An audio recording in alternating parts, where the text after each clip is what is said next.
going you to, where you are and where you are. Somebody slap my father and say, stop complaining. Stop complaining. Where you're standing today isn't where you'll be standing tomorrow. Where I am now isn't where I'm going to be. I have a set aside place for me that God has put on my back book. But I gotta stop complaining and really get myself together, Mario. And I have to really stand tall and walk in faith. Look at somebody and say, neighbor, I got a place for me. I got a place for me. And so here we are. Joshua now is in a place where he's headed isn't where he came from. The people, they complained so much. They got to the Red Sea and they complained. They said, Moses, at least we had somewhere to be buried.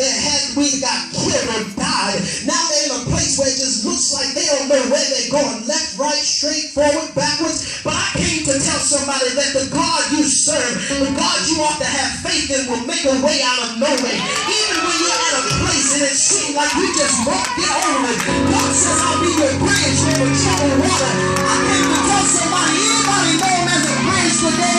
Anybody know him as a rainmaker? So here we are now. God is taking me to another place, another level. It was Moses' generation that stood at the Red Sea and complained and murmured. Moses, you brought us here to drown. Mountains on our side, Pharaoh behind us, set in front of us. Instead of enjoying their freedom, they were looking back on their past. They told them, at least I had somewhere to be buried and my family could visit me.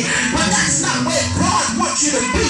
But the Joshua generation looked over the Jordan. It was overflowing. And it was the banks of the river was filled up. But God said, tell the priests, because they got me on their shoulders. Look at somebody and say, I'm carrying God. Tell somebody, I'm really carrying him today. But it was the priest that stepped in the water parted him. But tell somebody, this may not necessarily be your Jordan. Your Jordan may not be that you don't see where God's coming from. Your Jordan may not be that you don't see how God's going to make a way. But you're in a bad situation now. And you just seem like everything around you is failing. Everything around you is falling. And every time you look around, everybody got something to say. Is there anybody in the house tonight that just came out to say, I don't know what God's going to do, but I'm getting myself together here and I'm building a temple for God? It was the Joshua generation that stepped out in the water and made their way across the land. It was the Joshua generation that saw God move on their behalf. Maybe sometimes that's not your Jordan. Maybe the Jordan is you have kids and you don't know how you're going to feed them. Maybe the Jordan is we got bill after bill after bill. Maybe the Jordan is you ain't got enough food in your refrigerator. Maybe the Jordan is you ain't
God told me tell somebody you are the apple of my eye. Maybe that's not your joy. Maybe you're facing temptation. Maybe your child's in the world. Maybe your child's facing sexual temptation. Maybe your child's facing drugs. And there's always some way the enemy will sneak in. There's always some way the enemy will try. They put guns in our children's hands, drugs in their pocket.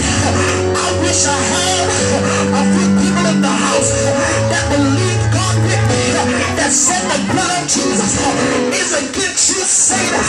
I'm coming up against all the things that will move our children out of what God has for them. Blessed is the man who endures temptation, for which he has been approved. He will receive the crown of life.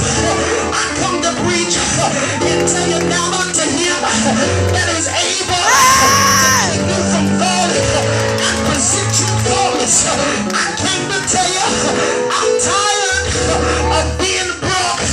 I'm tired of struggling. I'm just plain old tired. God told me to tell 7 people in this season you're gonna have to cross some big joys, but there's a man that stands closer than a brother. He'll build you up, he'll not tear you down, but maybe that's not your job. Maybe your job is you're facing a bigger devil. Maybe you're facing temptation.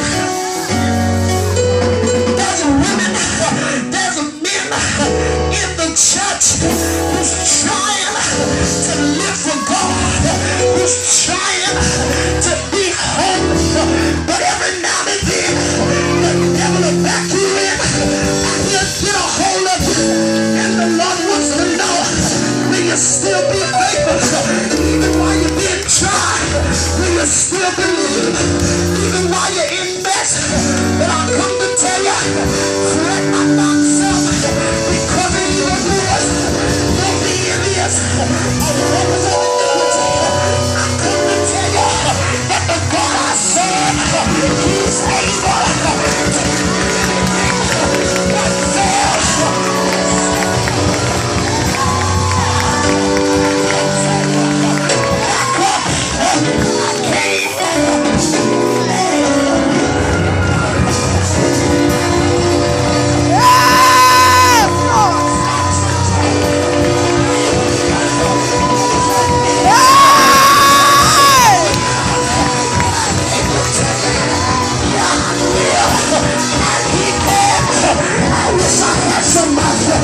Step to where you are and take one step.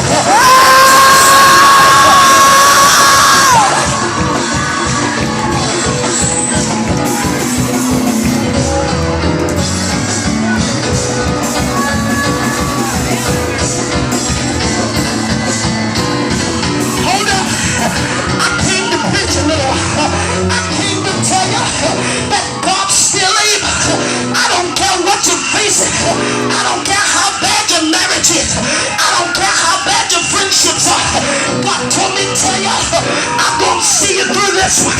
I'm going to fix it this time. I'm going to make it over this time. Come on! I'm preaching to it. But God told me to tell you, if you take one step, you'll take two. Everybody know.